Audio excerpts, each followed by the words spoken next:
Olá! Essa é uma edição especial do Formação em Debate, um programa que é feito para que você, profissional da saúde, possa participar da melhor maneira dessa discussão. O tema discutido nessa edição é violência institucional.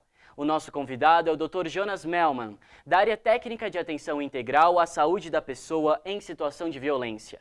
Você confere agora as perguntas que foram respondidas nas duas edições do programa, ao vivo, de sexta-feira. Olha, essa pergunta foi enviada pelo WhatsApp com o final 0345. Como compreender o desencadeamento da violência no cotidiano dos serviços de saúde? Então, a violência é uma expressão de um problema, não é? Ou de uma série de problemas, né? Esses problemas podem estar na organização do serviço, por exemplo, um serviço que às vezes não tem um número de profissionais adequado, um serviço que tenha problemas na relação entre os profissionais, enfim. E esses problemas também podem vir dos usuários, não é? Hoje em dia a gente vive num mundo cheio de dificuldades, não é? Então, as pessoas quando procuram um serviço de saúde, é claro que elas vão estar carregando todos os sentimentos, todas as emoções, os anseios, mas também as suas frustrações, os seus medos, as suas raivas. Então, o serviço de saúde, se ele se torna um espaço de acolhimento, se os profissionais de saúde eles têm condição, por exemplo, de se colocar no lugar desse usuário e entender como é que está o mundo dele, provavelmente nós vamos estar criando espaços mais de diálogo, né? Espaços mais de empatia, onde a gente possa poder entender, compreender o mundo do usuário e dar as respostas mais adequadas para as suas necessidades. Mas se também os profissionais estiverem acuados, estiverem ameaçados, estiverem com medo, provavelmente essa interação vai produzir uma série de ruídos, de distúrbios, e aí é o espaço onde nasce a violência. A gente tem mais uma pergunta aqui. Essa também foi recebida pelo WhatsApp no final 7728. Quais os fatores envolvidos na gênese da violência institucional? Olha, acho que certamente um dos fatores mais importantes que a gente teria que considerar para tentar entender a violência institucional é pensar a questão da cultura, né? Quer dizer, infelizmente, ainda na nossa cultura, predomina uma crença, uma certa legitimação da violência como um instrumento para resolver situações de conflito. Então, assim, e todos nós estamos mergulhados nessa história da violência e de uma cultura violência, porque são nossas crenças, são nossas representações que a gente acaba, não é, produzindo enquanto comportamento, enquanto atitude no dia a dia. E isso vale tanto para os trabalhadores, quanto vale também para os usuários. Então, veja, essa cultura da violência que a gente está mergulhado, a gente acaba reproduzindo sem pensar no dia a dia. Então, é claro, se a gente se coloca numa postura mais compreensiva, numa postura mais empática, onde a gente percebe que o outro, às vezes, está numa situação de irritabilidade, de ameaça, de agressividade, então a gente não adianta simplesmente se defender, né?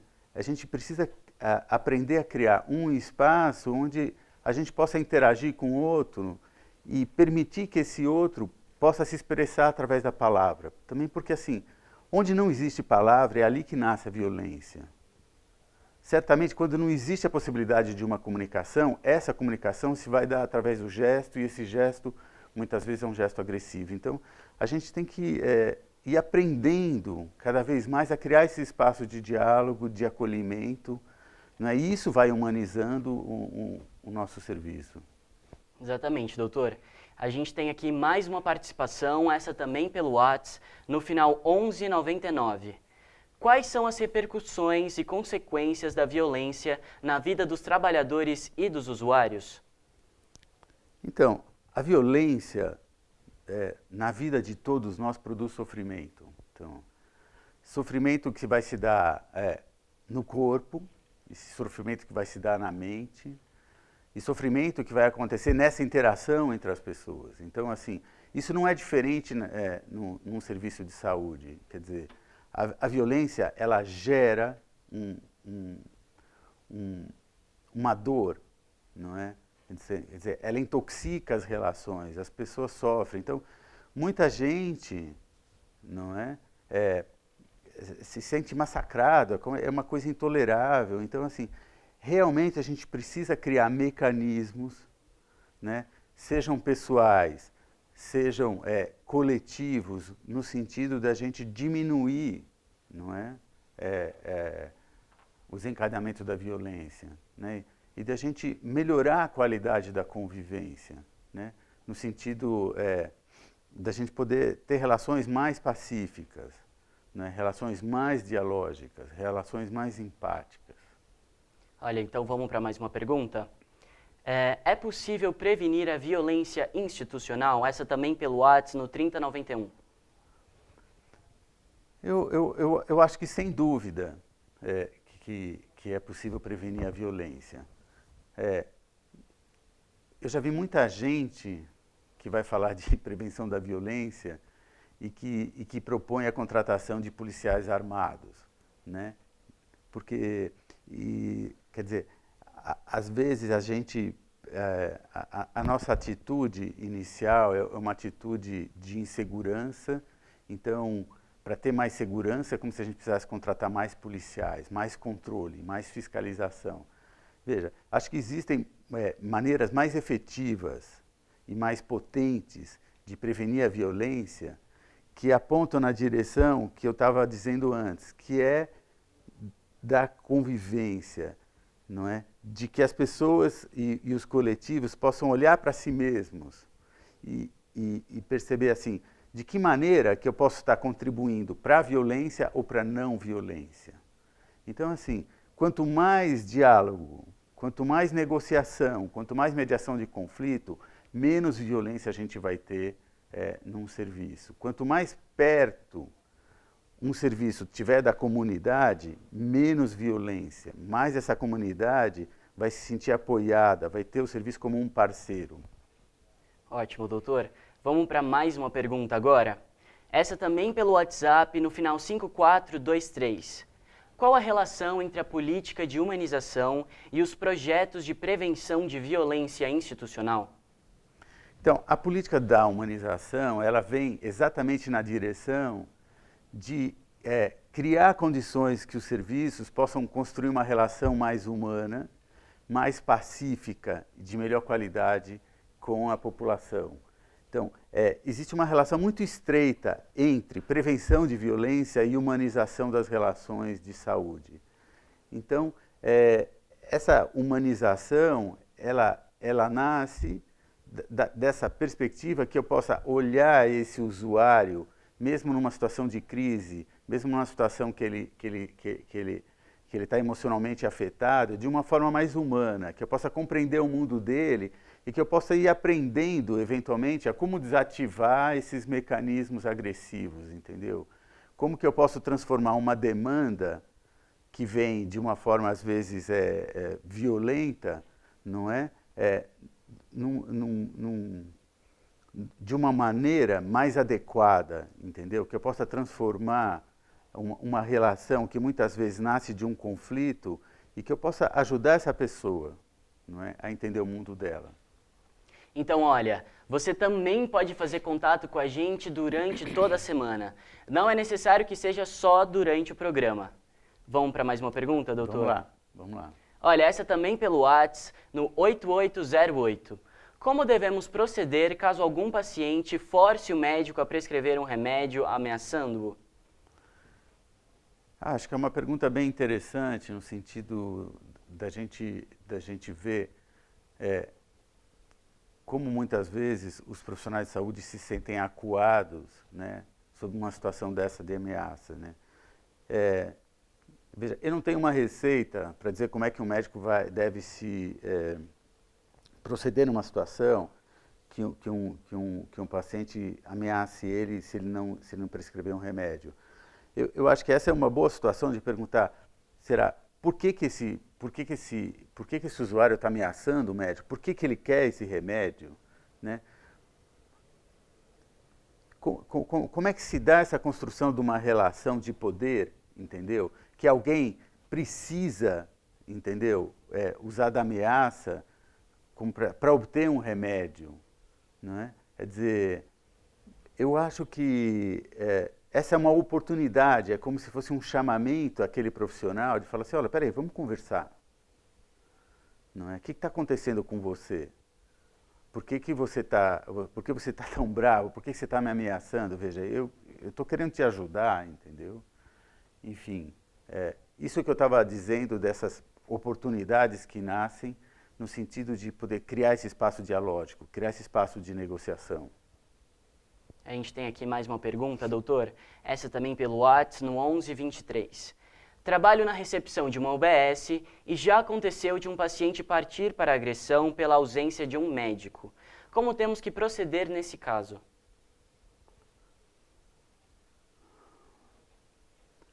Eu acho que um serviço de saúde vive uma situação bastante delicada quando falta um médico, não é? Agora, essas situações acontecem.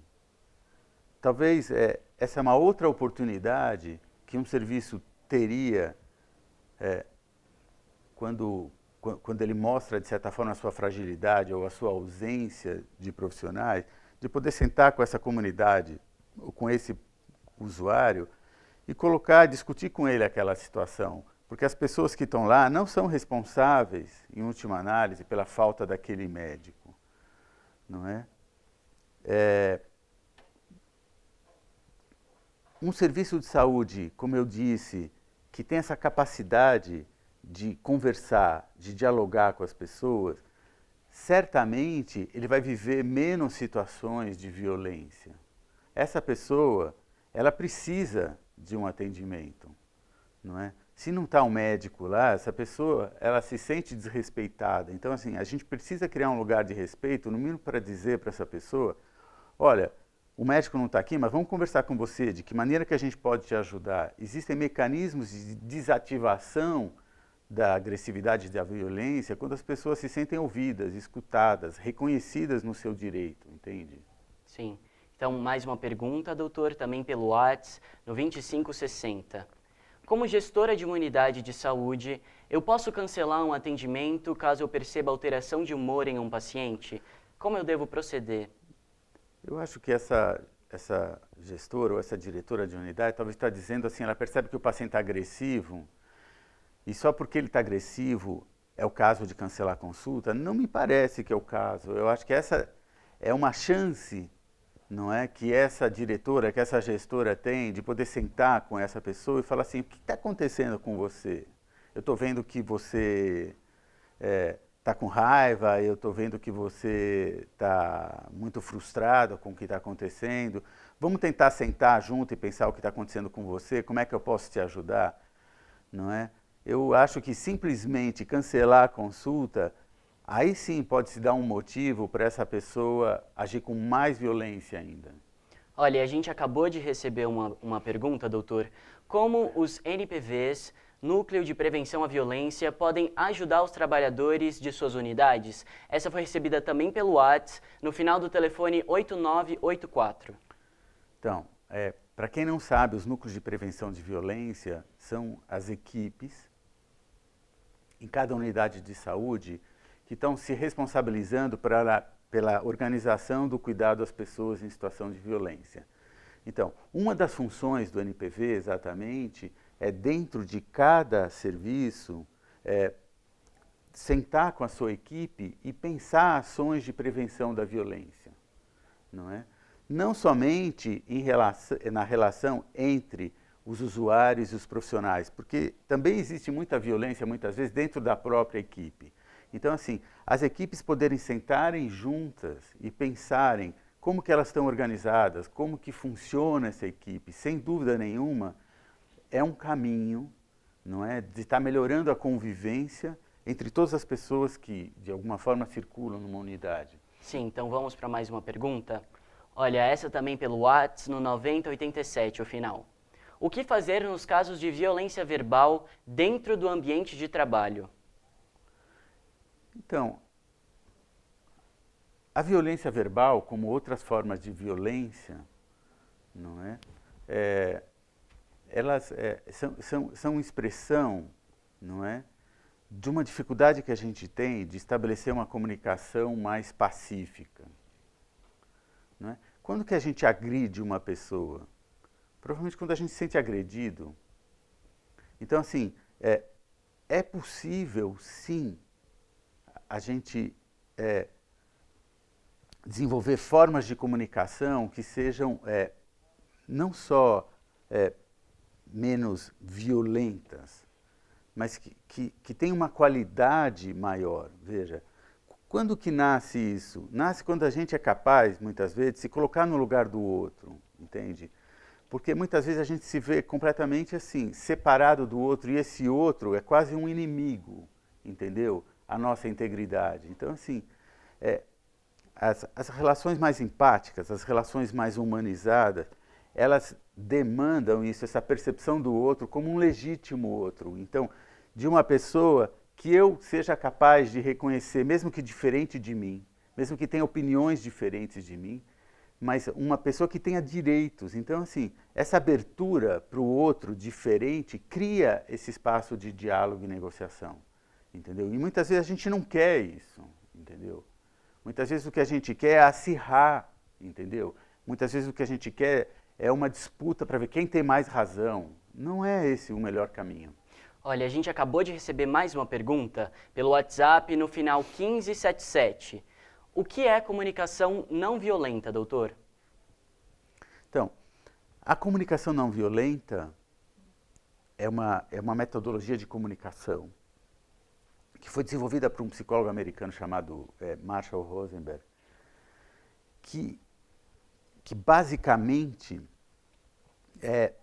sustenta que a comunicação numa sociedade violenta, ela se estrutura muito em função das críticas e dos elogios, não é? E as críticas e os elogios a serviço de uma relação de dominação entre as pessoas.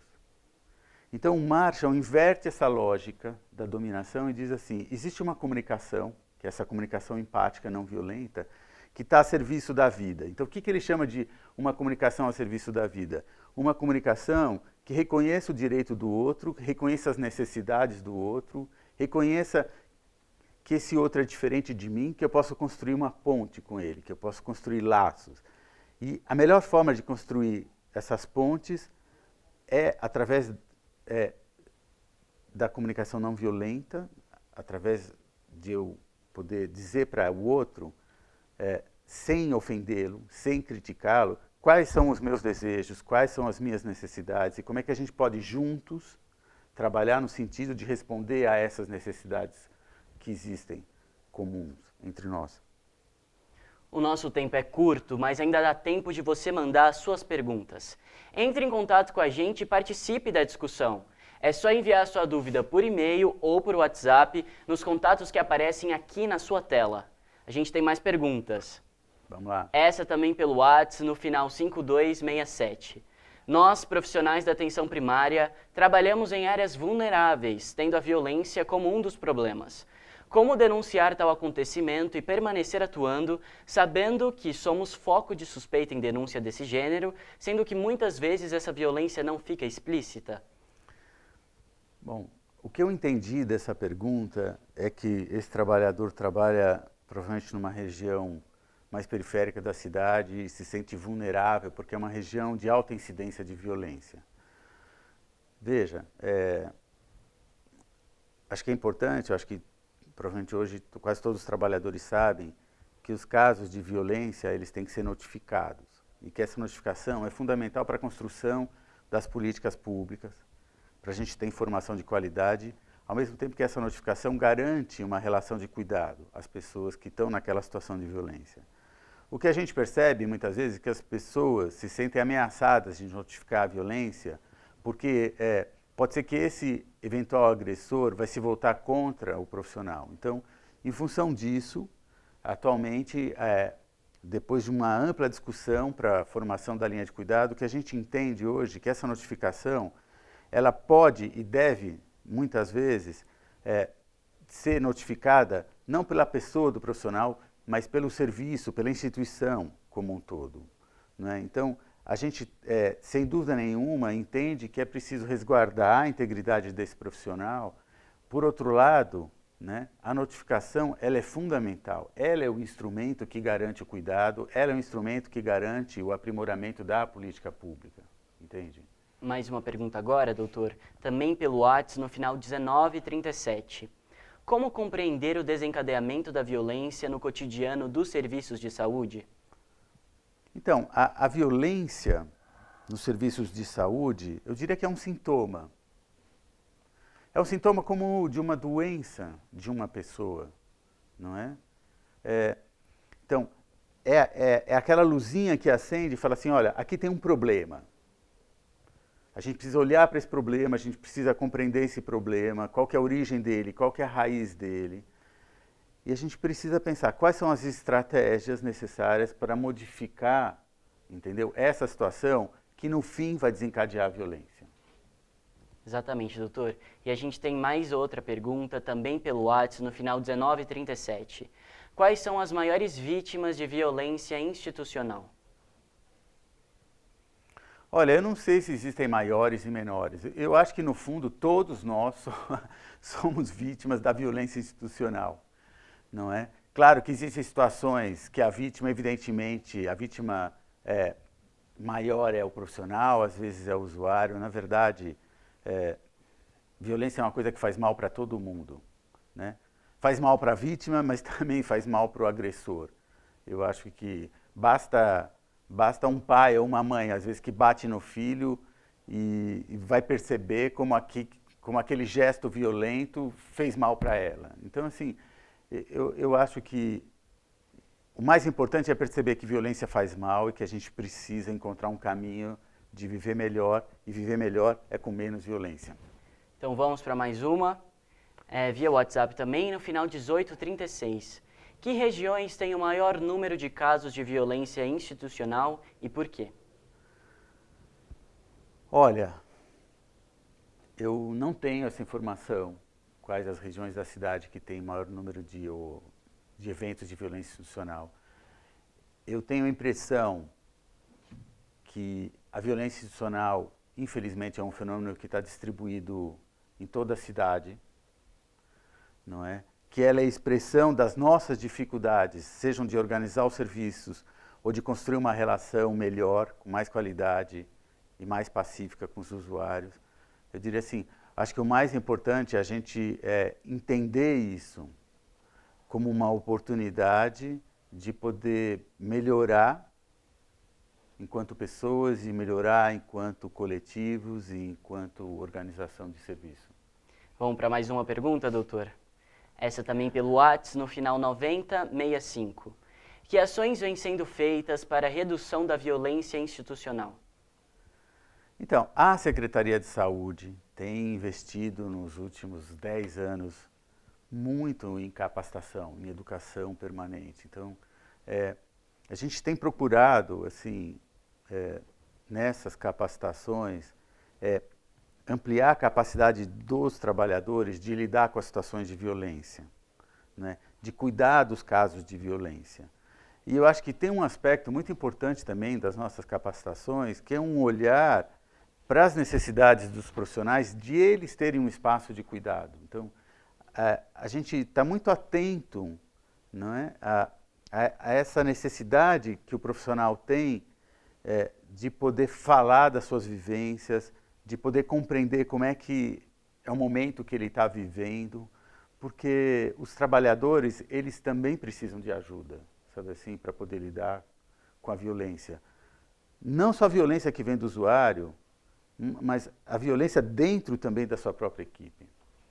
Exatamente, doutor. Então, mais uma pergunta agora, essa também pelo WhatsApp, no final 0827. Sou gerente de uma unidade. Como devo agir quando sou chamada por alguns trabalhadores para solucionar uma desavença importante entre um trabalhador e um usuário? Afasto o trabalhador? O que fazer? Eu entendo que a postura talvez mais adequada de um gestor nessa situação é um trabalho de mediação de conflito, não é? Quer dizer, um trabalho de mediação não é simplesmente um trabalho de colocar panos quentes numa situação. O trabalho do mediador é um trabalho de quem ajuda, não é, as partes envolvidas naquela situação de conflito a entender o que está acontecendo. Evidentemente que o mediador, ele é um mediador de paz, no sentido assim, ele está dizendo assim, olha, vamos tentar resolver isso da forma mais pacífica e da forma mais evoluída possível, né? Então, nesse sentido, é importante entender assim, quais os direitos e as necessidades do trabalhador, mas também quais os direitos, as necessidades e os deveres desse profissional. Então, eu acho que essa é uma outra oportunidade interessante de mediação. Essa pergunta foi enviada pelo WhatsApp no final 0435. No cotidiano, o que podemos considerar como situações de violência? Essa é uma boa pergunta para a gente poder começar a refletir com mais profundidade sobre o assunto. Eu acho que talvez o primeiro reparo importante é a gente poder tentar diferenciar dois conceitos, o que é agressividade e o que é violência. Muitas vezes as pessoas confundem e usam agressividade como se fosse violência. Agressividade é uma força de vida, é quando você diz para o outro, não, eu não concordo, eu não aceito, eu não gostei. Né? Isso é parte do direito humano de se opor ao outro. E isso é fundamental para a sobrevivência e para o aprimoramento da condição humana. É diferente da violência. Violência é uma agressividade que passa uma fronteira. Que fronteira que é essa? Que limite que é essa que a agressividade ultrapassa e se transforma em violência? Quando a agressividade fere a integridade do outro. Então, é quando se machuca o outro, seja do ponto de vista físico, emocional, psicológico, moral, etc., é que a gente considera como violência. Então, isso que a gente entende como violência. Exatamente, doutor. Então vamos para mais uma pergunta? Vamos lá. A gente também recebeu essa pelo WhatsApp no final 7728. Agressões verbais por parte de superiores, gerência e supervisão podem ser consideradas como violência institucional? Sim, sim. Quando a gente fala de violência institucional, a gente não está falando só da violência que existe na relação entre os usuários e os profissionais de saúde. Violência institucional é todo tipo de violência que acontece dentro de uma equipe. E, infelizmente, muitos conflitos dentro de uma equipe multiprofissional geram violência, seja ela física, verbal, psicológica, humilhação, assédio. Então, acho que a gente tem que estar muito atento, realmente, quando a gente trabalha em coletivos, de que a forma como a gente se coloca nesse trabalho é fundamental para produzir mais qualidade, para que a gente possa, efetivamente, ter uma convivência mais saudável e menos violenta nos serviços. Olha, a gente tem mais uma pergunta, doutor. A linguagem corporal, ela pode ajudar ou atrapalhar em situações de violência? Talvez é importante perceber que a questão da comunicação ela é central, ela é nuclear quando a gente pensa na possibilidade ou não de construir uma relação de qualidade com as pessoas. Então, a gente se comunica com palavras, mas se comunica também com o corpo. Então, nosso corpo, nossa atitude manifesta, de certa forma, o que a gente está sentindo, o que a gente está desejando e qual que é a nossa postura em relação a outra pessoa. Então, o corpo fala assim, a gente não fala só com as palavras. Olha, a gente tem mais uma pergunta, doutor. Essa pelo e-mail, o Rogério Tadeu da Silva que enviou. Na sua opinião, por onde começamos a mudar a triste realidade da violência institucional? A mudança de uma situação violenta dentro da instituição, ela pode começar de muitas maneiras. Ela pode começar a partir de cada pessoa, quer dizer, cada profissional, ele pode ser um protagonista de uma tomada de consciência de que, olha, a situação não está boa. Então, nesse sentido, a violência é um sintoma de que algo não está bem. É uma luz que acende, que fala, olha, alguma coisa está acontecendo que não está bem aqui na instituição. Mas essa tomada de consciência também pode ser coletiva. Então, uma equipe como um todo pode se dar conta, de repente, olha, acho que a gente precisa repensar nossa relação com os usuários, como que a gente está organizando, a nossa recepção, nosso atendimento, nossas reuniões de equipe, porque alguma coisa aqui não está bem, por quê? Porque isso está produzindo violência. Mais uma pergunta agora, essa também do Rogério Tadeu da Silva, mandada por e-mail. Qual o papel da mídia nesse aspecto e na atual situação da humanidade? Acho que a mídia é um reflexo da nossa situação atual, entende?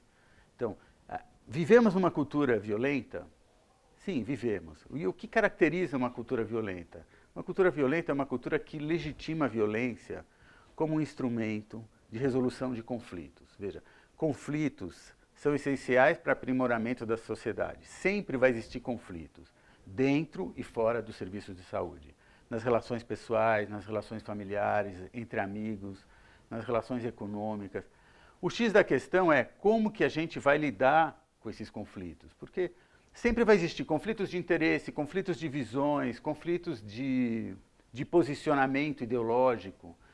A questão é como que eu vejo esse outro que é diferente de mim. Né? Numa sociedade que legitima a violência, que legitima a questão da dominação, então o mais forte vai querer impor ao mais fraco a sua vontade, o seu desejo.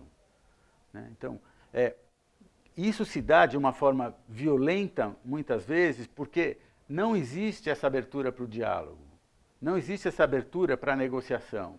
Então, todo o caminho de deconstrução dessa ideia da violência e da cultura da violência, dos valores que sustentam a violência, passa necessariamente por um resgate do valor do diálogo, da negociação, da comunicação, dos acordos.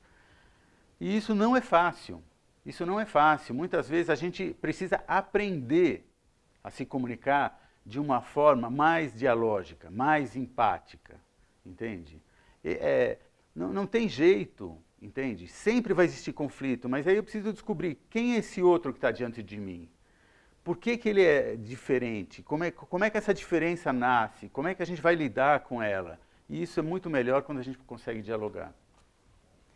E você também pode fazer contato com a gente durante toda a semana. Não precisa ser necessariamente durante o programa. Vamos para mais uma pergunta, doutor? Vamos lá. Ó, essa agora pelo WhatsApp no final 3091. É possível prevenir a violência institucional? Sim, é possível prevenir a violência e é possível prevenir, sim, a violência dentro dos serviços de saúde. Veja, a Secretaria da Saúde, a nossa área técnica, não é? Ela tem investido assim, bastante na capacitação dos profissionais de saúde, no sentido de que eles ampliem a capacidade de compreender a violência, de lidar com os casos de violência, de cuidar das pessoas em situação de violência, mas também de perceber que cada um de nós, potencialmente, é um agente agressor. Então, assim, dessa tomada de consciência, dessa ampliação da capacidade de comunicar-se de forma menos violenta, de entender o potencial imenso que é trabalhar com a mediação de conflitos, trabalhar num campo dialógico, trabalhar com comunicação empática, enfim. Tudo isso pode ajudar as pessoas pessoalmente, as equipes, entendeu? A se orgar de uma forma mais humanizada, mais respeitosa e mais gentil. Entende? Eu acho que eu queria falar um pouco dessa coisa da gentileza, não é? Talvez do resgate desse olhar mais gentil para o outro. Porque muitas vezes a gente não percebe, mas a gente tem uma atitude preconceituosa, seja em relação a um colega que trabalha com a gente, ou seja em relação a um usuário, entendeu? E assim, às vezes a gente não conhece quem é esse outro, não entende o mundo dele. Então, essa abertura gentil para descobrir quem é esse outro é fundamental nessas estratégias todas de prevenção da violência. Os serviços também, eles podem pensar estratégias mais dialógicas de conversar com a comunidade, de trabalhar junto com a comunidade, de construir projetos com a comunidade. Assim também se previne a violência que vem muitas vezes da comunidade, porque a comunidade ela tem que sentir que aquele serviço é dela, de verdade é dela, né? Somos servidores públicos. Então, assim, muitas vezes a gente não percebe, mas a gente vai criando barreiras, entendeu? Como que cada vez vai impedindo mais das pessoas se apropriarem, entenderem que aquele serviço é delas. Então, essa abertura de um serviço e de uma equipe para a comunidade é fundamental nesse papel de transformação das condições que vão gerar violência. Vamos para mais uma pergunta? Essa foi recebida pelo WhatsApp, no final 5423. Qual a relação entre a política de humanização e os projetos de prevenção de violência institucional? Então, existe uma relação muito estreita, íntima, orgânica, entre a política de humanização e a prevenção da violência. Não é? Quer dizer, humanizar o serviço, humanizar o atendimento, é humanizar uma relação que se estabelece entre os profissionais e essa comunidade. Não é? A gente precisa resgatar esses valores humanísticos, não é? Que eu estava falando sobre isso, a questão do respeito, da gentileza, do ouvir para compreender, da não violência. Né? Então, essa abertura para o outro, né? Que sempre será um diferente, que sempre, de certa maneira, vai nos causar uma certa tensão, porque é um desconhecido, o outro sempre é um desconhecido. Mas ele pode ser uma abertura interessante, porque isso pode enriquecer minha vida. E muitas vezes a gente não, está na defensiva. Né? E vê muitas vezes esse outro como potencialmente um inimigo, alguém que vai desestabilizar ou o serviço, ou o meu atendimento. Então, olha, eu acho que assim, a política da humanização é fundamental para a questão da superação da violência institucional. A gente tem outra pergunta via WhatsApp, no final 8808. O que é empatia? Então, eu tenho repetido diversas maneiras, sob diversos enfoques, tentando mostrar como que a empatia talvez seja um valor essencial para a humanidade e essencial para o profissional de saúde, para os serviços de saúde, construir uma relação mais saudável e de mais qualidade com os usuários. Né? Quer dizer, essa abertura para colocar-se no lugar do outro, para entender o mundo do outro, mas a gente precisa ter esse interesse de falar assim, mas quem que é essa pessoa? Qual a sua história? Como é que é seu mundo? O que ele pensa? Então, quando chega uma pessoa, às vezes, agressiva no serviço, não é? Chega reclamando, chega ameaçando, fala assim, mas, meu senhor, minha senhora, o que está acontecendo? Por que será que ele está manifestando essa raiva, esse desconforto, essa irritação? Então, às vezes, a gente não tem isso. Né? A gente já chega numa defensiva, quem o senhor só pensa que está falando? O que é isso? Olha, eu acho que existem formas, eu acho que mais saudáveis, da gente ir desativando essa agressividade, criando espaço de diálogo, de negociação. Vamos sentar, vamos conversar, o que está acontecendo, nosso papel aqui é ajudá-lo, não é? Então, eu acho que a gente precisa ter calma, paciência, talvez mais tolerância, às vezes, com pessoas que vão num serviço e causam distúrbio, causam ruído, reclamando, né, questionando, enfim. Isso faz parte. Né? Talvez isso possa ser uma maneira também de ajudar o serviço a se olhar, a se enxergar, a se rever, não é? A se transformar. Exatamente, doutor. Então a gente recebeu mais uma pergunta agora, também via WhatsApp, no final 1123. Trabalho na recepção de uma UBS e já aconteceu de um paciente partir para agressão pela ausência de um médico. Como temos que proceder nesse caso? Eu acho que essa pergunta é um exemplo do que eu estava falando há poucos instantes atrás. Não é? Acho que isso faz parte do cotidiano. Muitas vezes os médicos faltam, a enfermeira falta. Isso causa bastante sofrimento, às vezes, nas pessoas, porque elas vão com uma expectativa que o médico vai estar lá e o médico não está lá. A consulta está agendada e o médico ficou doente. Então, com jeito, acho que com respeito, se a pessoa sentir, olha, o médico não está, mas vamos conversar, vamos ver como é que a gente pode ajudá-lo, enfim. Isso pode ajudar as pessoas a se ficarem mais desarmadas, porque elas estão sentindo que elas estão sendo reconhecidas, que elas estão sendo valorizadas, que elas estão ouvindo, né? Que alguém está me vendo, não é? Acho que a gente precisa entender também por que as pessoas agem dessa maneira. Olha, a gente tem mais uma pergunta, essa também pelo WhatsApp, no final 2560. Como gestora de uma unidade de saúde, eu posso cancelar um atendimento caso eu perceba alteração de humor em um paciente? Como eu devo proceder? Olha, poder você pode. Eu não sei se essa melhor atitude é a gente ficar na defensiva, não é? De novo, né? Ela sente que uma pessoa está alterada emocionalmente. Quer dizer, qual será a melhor estratégia de ajudar aquela pessoa? Não é? Eu acho que é se aproximar dela, perguntar o que ela está sentindo, perguntar o que aconteceu, por que ela está com raiva, qual é a necessidade dela, né? Então, só que muitas vezes o que acontece é que os profissionais, eles estão ameaçados. Muita gente às vezes fala na nossa área, fala assim, olha, eu acho que a gente precisa colocar um policial armado na porta, intimidar os pacientes. Eu acho que não é esse o caminho, entendeu? Muitas vezes, cancelar uma consulta pode ser aí o fator que vai desencadear realmente uma atitude violenta por parte da pessoa. Acho que a gente precisa ter, talvez, essa sensibilidade, não é? De ver caso a caso, como que a gente pode se aproximar da pessoa e tentar ouvir o que está acontecendo com ela, entender o que está acontecendo com ela. Olha, a gente tem mais uma pergunta, essa também pelo WhatsApp, doutor, no final 9087. O que é mediação de conflitos e quais as principais medidas que se usa na mediação? Mediação de conflitos é uma metodologia, não é? Que uma pessoa que se coloca no lugar do mediador, ele ajuda as partes que estão envolvidas nesse campo da divergência e dos conflitos a chegar a uma solução negociada.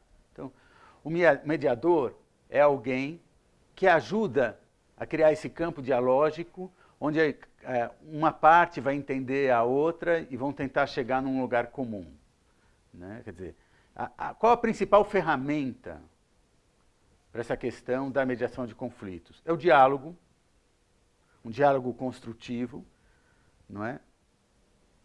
Que se afasta dessa ideia de que, bom, que o mediador é um juiz e que ele tem que julgar quem tem mais razão. Não se trata disso, né? O diálogo não se trata disso, não é uma competição, não é um debate de ideias, ou um debate político, ou um debate sobre conflitos de interesse, não se trata disso. Então, a mediação é exatamente essa busca inteligente, criativa de um acordo, né? E isso se dá com paciência, com tolerância, com empatia, com diálogo. O nosso tempo é curto, mas ainda dá tempo de você mandar suas perguntas. Entre em contato com a gente e participe da discussão. É só enviar a sua dúvida por e-mail ou WhatsApp nos contatos que aparecem aqui na sua tela. Então vamos para mais uma, doutor? Vamos Essa lá. também pelo WhatsApp no final 5267. Nós, profissionais da atenção primária, trabalhamos em áreas vulneráveis, tendo a violência como um dos problemas. Como notificar e perceber e permanecer atuando na mesma unidade, sabendo que somos foco de suspeita dessa denúncia? Então, essa é uma pergunta importante para a gente tentar explicar para as pessoas a importância da notificação. Veja, a notificação dos casos suspeitos ou confirmados de violência é fundamental na política municipal, não é? É uma obrigação de todo profissional, de todo serviço notificar. E essa notificação ela é importante para o aprimoramento da política dentro de um sistema de notificação e é importante também como garantia do cuidado daquela pessoa ou daquela família em situação de violência. Então, o que esse trabalhador ele está explicitando é o medo que muitas vezes os profissionais têm de notificar, porque eles têm medo que aquele agressor, de alguma forma, pode cometer algum tipo de agressão em relação aos profissionais de saúde. Então, a gente reconhece que em algumas situações que são exceção, né, pode existir algum risco por parte dos profissionais. Então, nesses casos, o que a gente recomenda? A gente recomenda que quem assine a ficha de notificação não seja o profissional, mas seja o serviço, à unidade, à supervisão e, no limite, até à própria coordenação de saúde, não é? Então, mas, de qualquer forma, é importante reforçar a importância da notificação, não é?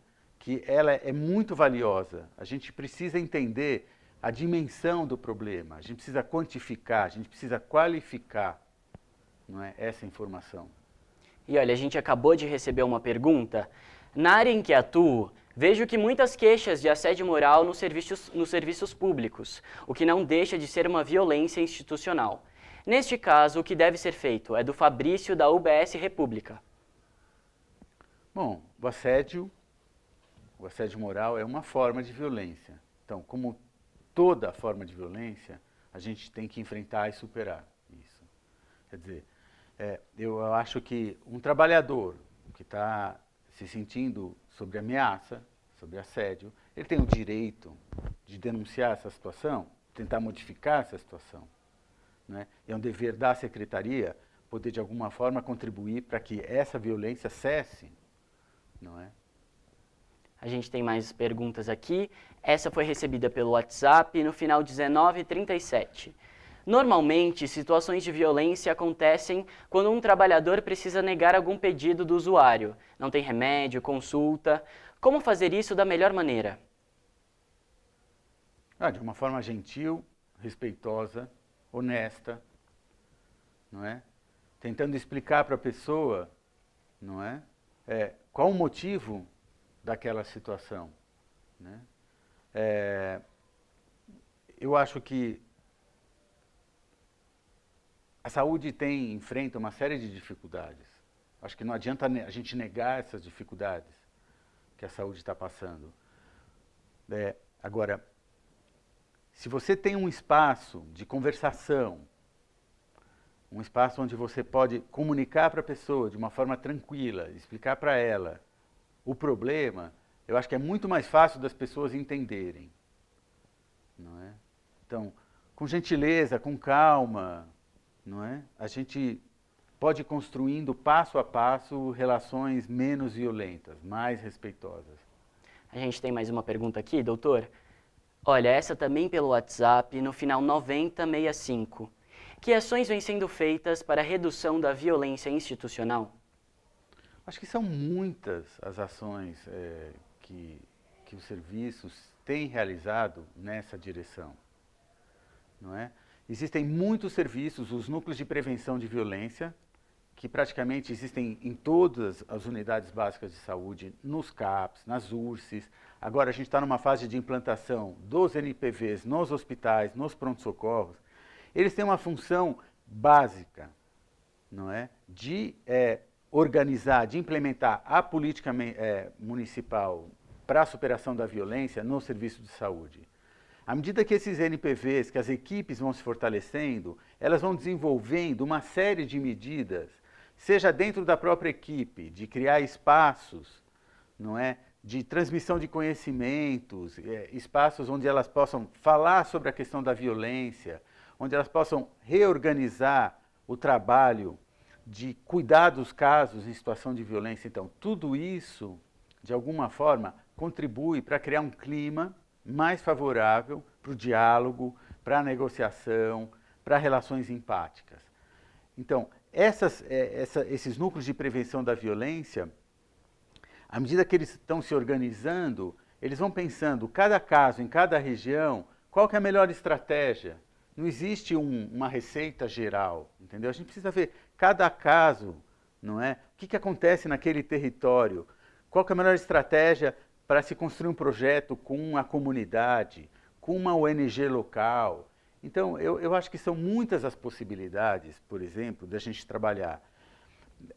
Eu acho que, além disso, né, os núcleos de prevenção de violência, eles estão num esforço de buscar parcerias com outros programas da Secretaria, da Humanização, do PAVES, entendeu? Do programa de idoso, de saúde mental, do programa da mulher, sabe, da população negra. Então, esse esforço coletivo da Secretaria, então, isso pode dar resultados e tudo isso pode contribuir para prevenir a violência. Vamos para mais uma pergunta? Vamos. Olha, essa foi recebida pelo WhatsApp também, no final 0827. Sou gerente de uma unidade. Como devo agir quando sou chamada por alguns trabalhadores para solucionar uma desavença importante entre um trabalhador e um usuário? Afasto o trabalhador, o que fazer? Eu sugiro que essa gerente busque fazer um papel de mediação. Não se trata de afastar nem o trabalhador e nem o usuário, não é? Mas de contribuir para que se construa essa ponte, esse espaço de negociação, de diálogo entre esse trabalhador e esse usuário em situação de conflito, não é? Eu acho que esse é o desafio, não é? Essas situações não adiantam ser negadas. O caminho não é esse. O melhor caminho é o aprimoramento dessa nossa capacidade de lidar com as diferenças, com as divergências e com os conflitos. Acho que é isso. Infelizmente, essa foi a última pergunta dessa edição do programa. Eu gostaria de agradecer muito a sua presença, Dr. Jonas. Eu que agradeço a oportunidade. Muito obrigado. E você pode continuar em contato conosco, enviando as suas dúvidas que serão encaminhadas para o Dr. Jonas para que ele possa responder. E não se esqueça que em breve você pode rever esse programa no nosso canal do YouTube.